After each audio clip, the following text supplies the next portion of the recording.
O projeto do Fundo Estadual de Equilíbrio Fiscal do Governo do Estado finalmente chegou à Assembleia Legislativa e deve ser apreciado pela Casa nas próximas semanas. A expectativa é de uma arrecadação ainda neste ano de 107 a 110 milhões de reais entre os meses de junho a dezembro deste ano.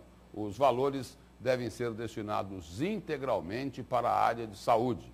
E é para falar sobre esse e outros assuntos que eu converso agora aqui no Jornal do Meio-Dia com o presidente da Assembleia Legislativa, o deputado estadual Eduardo Botelho. Boa tarde, presidente. Boa tarde, Lúcio. Boa tarde a todos. Presidente, o fundo finalmente chegou, mas os deputados ainda vão querer um outro carimbo lá no projeto, né? Para não ficar dúvida de que esse dinheiro será exclusivamente para a saúde. Agora começam as discussões, né, Lúcio? Agora foi encaminhado para a comissão e começa a discussão com os deputados, evidentemente, a colocação de emendas.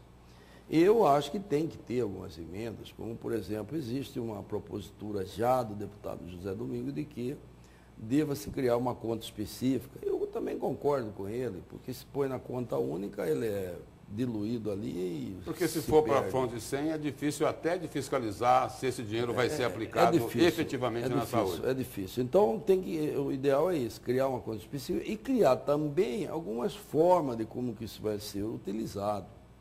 Eu, por exemplo, quero contemplar e... Qual a destinação que será dada a esse dinheiro? Qual a destinação? O que é prioridade para pagar com esse recurso? Então, nós temos lá, estamos trabalhando, eu acho que atenção básica, os hospitais filantrópicos que vêm sendo, de certa forma, vêm sofrendo aí, eu acho que tem que ser contemplado nisso. Atenção básica vai para os municípios também, esse recurso. Também. Então, eu acho que são essas as formas que nós vamos colocar como emenda para dar uma garantia disso, que realmente E uma parte disso para os filantrópicos. Eu vou colocar uma emenda nesse sentido, que uma parte disso tem que ir para os filantrópicos. Eles não podem continuar sofrendo do jeito que está aí, fecha, não fecha, uma hora fechou Santa Casa, outra hora está fechando Santa Helena, e é uma situação que não tem lógica isso. Nós já vivemos uma carência de hospitais, então nós temos que priorizar esses hospitais.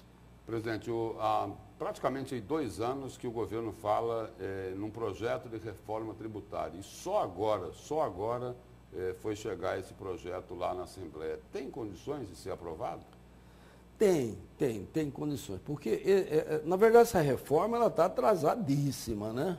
Porque se fala nesse projeto há 2 anos. Em 2016, fala-se há 2 anos, né? O governo, através das associações, doaram um projeto de uma reforma para o governo e esse projeto ficou praticamente paralisado. Não avançou. Não avançou e ficou lá. E agora ele está mandando uma mini-reforma que é importante também, porque o estado de Mato Grosso tem mais de 2.000 entre decretos, leis e portaria, não sei o quê, que como o próprio governador disse, é um cipoal de leis que ninguém entende direito e que precisa ser resolvido, precisa ser simplificado isso. Quem mexe com o negócio, quem vai montar um comércio, quem vem para cá, quer saber real como que é a tributação de Mato Grosso. Hoje, se eu for estudar isso aí, tem que fazer uma pós-graduação, porque são mais de 2.000 Qual a maior dificuldade para aprovar esse projeto da forma como ele foi enviado? Eu não vejo dificuldade para aprovar. Dificuldade é o governo mandar, porque não mandou ainda.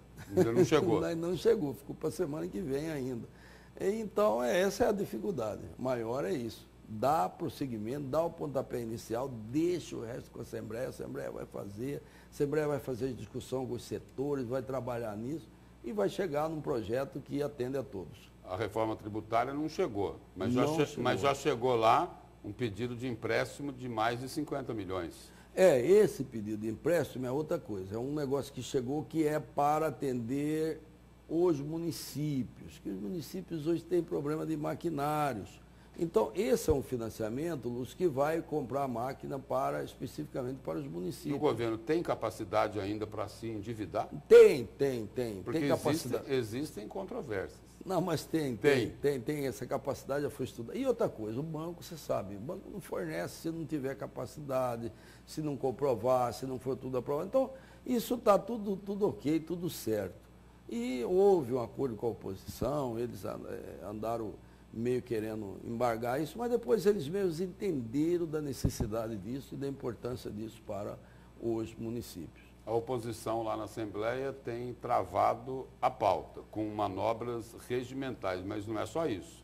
Os deputados também da situação não têm comparecido. E aí? Na verdade, quem está travando a pauta e quem pode travar a pauta é os deputados de situação, porque são 20 deputados. Porque se eles aparecem, não trava a pauta. A oposição é só 4. Então, não tem. Só apareceu os da situação. O problema ainda é a questão das emendas, o pagamento das emendas. Ainda as questões das emendas, alguns desgostos que o deputado tem, quando o governo vai no município, não avisa, alguma coisa assim que é natural desse momento eleitoral que nós começamos a viver agora. E está começando a alinhar, os líderes lá, que são o doutor Leonardo e o deputado Wilson Santos, está conduzindo isso muito bem. E eu acredito que vai aparar essas arestas e vai começar a melhorar essa bancada do governo. Presidente, o senhor falou em momento eleitoral e citou também aí descontentamento de alguns parlamentares. E qual foi a recepção? Como o senhor recebeu aí aquele manifesto que foi publicado essa semana de ex-aliados do governo Pedro Táxi fazendo críticas duras à atual administração? Qual a avaliação que o senhor faz? Não, eu acho que eles estão no direito deles de fazer algumas reclamações. Todavia, eu acho que tem que partir para o diálogo. Eles estavam juntos até agora, não estavam, eu acho que tem que conversar. O próprio governador tem que chamar mais essas pessoas. Eu sou a favor de, em vez de estar discutindo na imprensa, um xingando o outro, fazendo uma... Chama a pessoa, vem aqui, senta aqui comigo. Porque está nesse nível. Se eu fosse o governador, eu chamaria, vem aqui, senta aqui, o que você quer falar? Mas fala para mim aqui. Por exemplo, dá para sentar hoje teria condições de sentar à mesma mesa, com civilidade, Pedro Táxi e Otaviano Pivetta? Qual é a opinião do senhor sobre isso? Você acha que dá? Eu acho assim, difícil. Que no nível, por isso que eu falo que é melhor conversar antes, porque você chega num nível de discussão e através de imprensa, através de nota e através das redes sociais, que acaba chegando num clima que fica inviável isso. Então, antes de ficar isso, eu acho que tem que conversar, de chegar nesse nível. Hoje eu não vejo como o governador sentar com o Otaviano Pivetta no nível que chegou. Presidente, e o ex-prefeito Mauro Mendes? Ele é ou não é candidato ao governo do Estado? O que é que o senhor tem ouvido? Eu estou do jeito que você está e que os outros. Ninguém sabe, é uma incógnita. Eu acredito que não é candidato. Eu acredito que não é candidato. Eu acredito que não, porque nós estamos num período pré-eleitoral em que você tem que conversar, você tem que andar, você tem que dialogar, você tem que criar um plano de governo, um projeto de governo. Não é só eu, não posso chegar aqui, Lúcio, lá perto da eleição e falar, sou candidato a governador. Qual que é o seu projeto de governo? Aí eu não tenho um projeto, não tenho uma base, não tenho estrutura. Então eu vejo assim, ele teve uma reunião com os democratas em que ele pediu um prazo até dia 20 de maio, se não me fala, mais ou menos isso, eu não estava na reunião, e que eu acho que é o prazo limite, né? Ele tem que definir a vida dele. Presidente, só para a gente encerrar, dentro dessa hipótese aí que o senhor levantou, de que acredita até que Mauro Mendes não seja mais candidato ao governo de Mato Grosso, a tendência de Jaime Campos ser candidato ao Senado. Nesta situação, neste cenário, o DEM apoiaria, então, a reeleição de Pedro Táxi? É possível, é possível. Agora, eu não posso falar pelo partido, Lúcio, o partido ele é muito grande, né?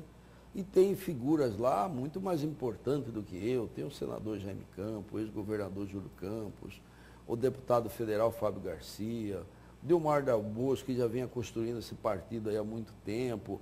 Então vai ter que ser uma discussão com todas essas pessoas e colocar, se nós não temos candidato, então coloca a figura das pessoas. Esse aqui é o Pedro Táxi, esse aqui é o Otaviano Pivetta, esse é esse, e vamos discutir dentro do partido.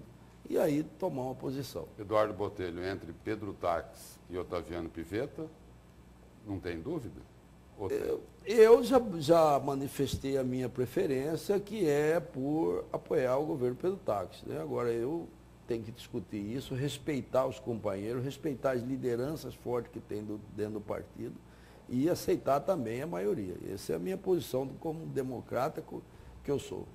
Presidente, obrigado pela presença e pelas informações do senhor aqui no Jornal do Meio-Dia. Obrigado, Lúcio. Um bom dia a todos.